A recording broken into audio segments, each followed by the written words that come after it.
Welcome back everyone. We're in a really special place today. It's called Rishikesh, which is in India, and it's known for having lots and lots of meditation done in this place. And just check it out. It's so amazing here. Beautiful.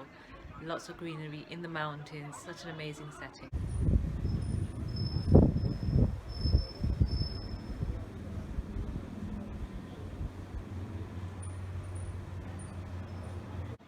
So one thing I really wanted to talk about today was self-care, and I believe that as females especially, and males, we're not doing enough of it. And what does self-care mean? When I think about self-care, I think of holistically, how are we looking after ourselves?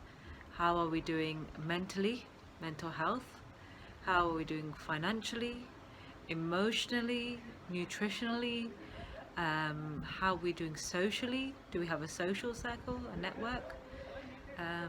How's our family going? But for me, the biggest one is how are we doing spiritually? Being here just makes me think so much about spirituality and the amount of yogis and the amount of spiritual seekers who must be sitting in the mountains now just searching for that one ultimate reality, that one Vaheguru. And then obviously people who are just living their day-to-day lives, whether it's in America, in Canada, or Japan, Russia, anywhere in the UK, they're living their day-to-day lives and might be full of devotion, might be full of the most important things, or they might be so far away from it. It's all just one big play, just one big play.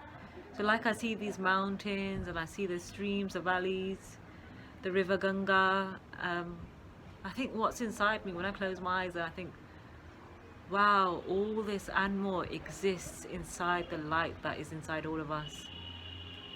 And that really is soul touching, very profound. Everything that Gurbani talks about, how Vaheguru is here, yet we think that they're so far.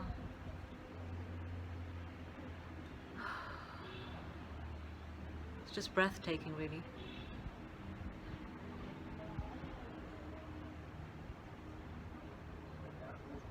It's those vibrations of Naam. It's in the whole universe. Vaheguru, Vaheguru, Vaheguru.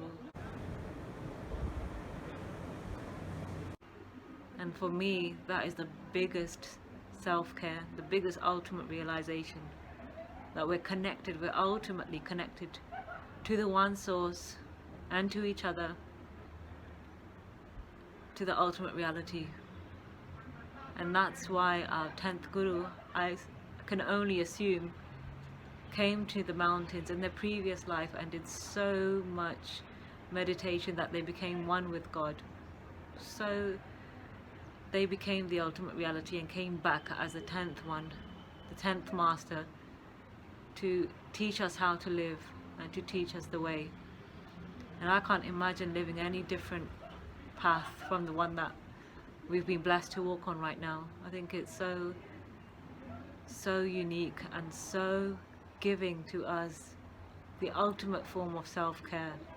Hi all, we're here at Gurdwara Rishikesh and it's absolutely stunning here. They've got loads and loads of provision for Sanghas to come here and stay, a souvenir shop, museum, which we're going to go and check out. But first we're going to head into the Divan, the prayer hall.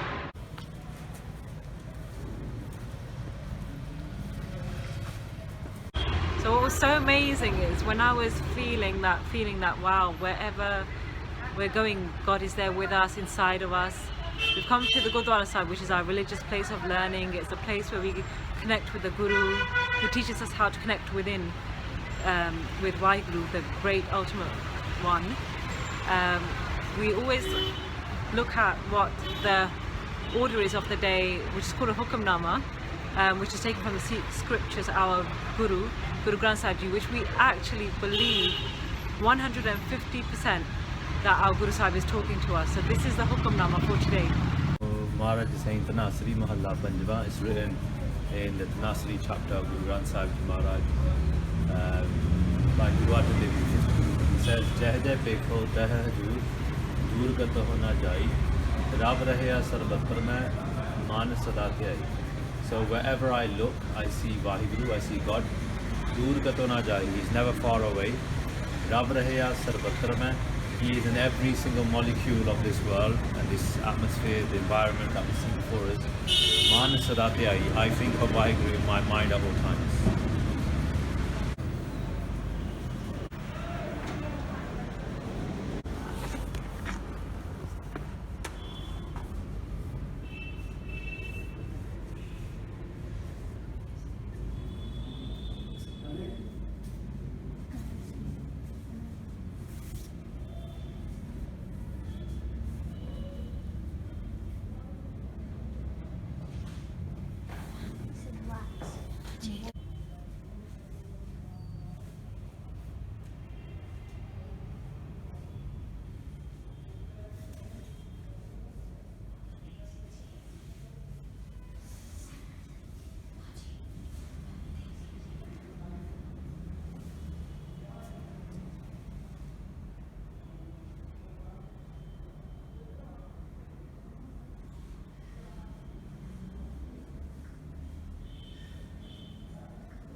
So the museum that we've just come out of is really, really heart-wrenching and so inspiring. It's got all the shaheeds, all the martyrs of the Sikh faith that reach the ultimate form of self-care. And when I say self-care, I mean they recognize the true self.